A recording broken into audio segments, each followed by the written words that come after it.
The family of a Toronto man who was allegedly beaten by police in Grenada is holding a press conference at this hour. They're condemning the actions that led to Oscar Bartholomew's death and are outlining how they want the country's government to respond.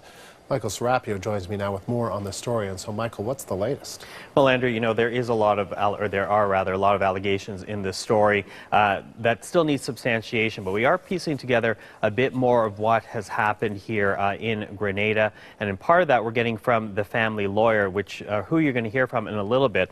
Now, what we can tell you is that Oscar Bartholomew died in the town of St. David. Now, he was originally from Grenada, was living in Canada with his Canadian wife, and had returned to the Caribbean island to spend the holidays with family and friends. Now, he was arrested on Monday, and as to why he was arrested, well, the family says he had mistaken a policewoman for an old family friend, and Bartholomew approached that woman, gave her a big bear hug, but it was viewed as an assault on a police officer, and the family says Bartholomew was then arrested and beaten by police. Bartholomew died in hospital the next day on the Tuesday, and here's what the family lawyer says a doctor's report says about his death. I have in my possession a report from Dr. Nicholas Redhead, and the cause of death indicates three things. One, trauma to the head with multiple skull fractures, subdural hemorrhage to the head, increased intracranial pressure. All these injuries to the head of the deceased man.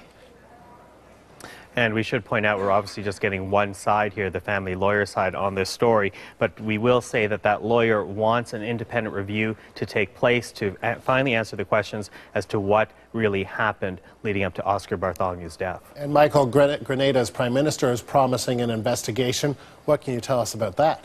Well, the Prime Minister has certainly said he would like an investigation into this, and he's called for what he says is a full and unimpeded investigation into what took place. He says the country's police commissioner has already started the process, but again, the family lawyer says that is not enough. Take a listen.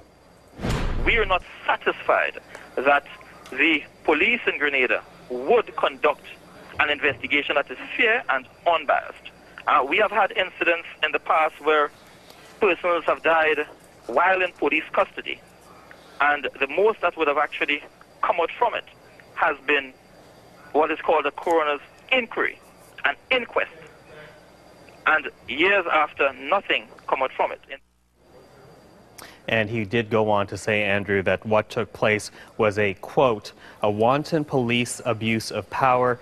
He would like an independent inquiry to take place independent of the Royal Grenadian Police Force. All right, Michael, lots to watch for. Thank you very much. You're welcome.